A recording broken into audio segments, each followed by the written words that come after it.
So una po, nilagay ko po muna yung carrots at yung mga sayote. Then nag-add po ako ng water at asin at pinakuluan ko lamang po ito at nang kumukulo na po ay nilagay ko na po dito itong mga isda. So para makaiwas po ako sa mga inflammation ay hindi na po ako nagpipirito at umiiwas na rin po ako sa mga ginisang pagkain. Kaya naman po kung ako po ay magluluto sa bahay ay try my best po talaga na walang mantika at kung maglalagay man po ako ng mantika ay sa huli na lang po. Pero kung kinakailangan po ng mantika, like for example, magluluto po ako ng karne at sa air fryer ko na lang po niluluto. Pero napakakonti lang po talaga at paminsan-minsan ko lang po ginagawa ang ganong mga recipe. Dahil nga po, pabata ng pabata ang mga nagkakasakit ngayon at yung mga sakit po na nakikita ko ng mga kabataan ay yung pong napakahirap gamutin. Kaya naman po, kailangan po natin ingatan ang ating mga sarili at pati na rin po ang ating mga kinakain. Kailangan po nating bantayan dahil nasa kamay po natin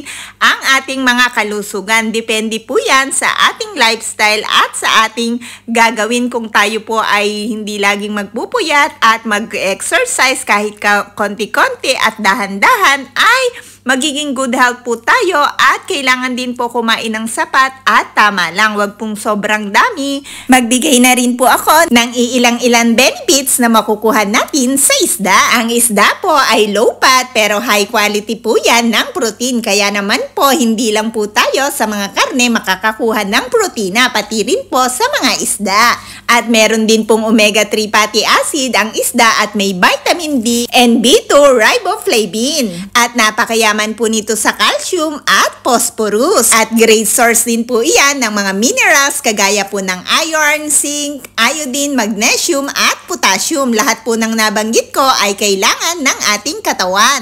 Ito pong dalawang nabanggit ko, ano nga po ba ang nagagawa ng magnesium and potassium sa ating katawan? Ang magnesium po ay tumutulong para ma-improve ang ating mga mood, pati na rin po ang ating pagtulog, pati na rin po ang ating pag-e-exercise. At nagre-regulate din po ito ng blood sugar. At ang magnesium din po ay pwedeng makuha sa supplement, pwede po nating makuha sa isda at bukod pa nga po doon, pwede rin pong makuha sa mga supplement, pwede rin pong makuha ito sa ibang pagkain kagaya po ng mga nuts at leafy green vegetables. At marami pa pong nagagawa ang magnesium sa ating katawan. Ano naman po ba ang nagagawa ng potassium sa ating katawan? Ang potassium po ay nakakatulong para po tayo ay palakasin lalo na po kapag tayo ay over-fatigue. Matutulungan po tayong lumakas ng potassium at may tulong din po ito sa ating mga kidney stone at preventing din po ng stroke. May tulong din po ito sa ating mga bone health at tumutulong din po ito sa muscle contract.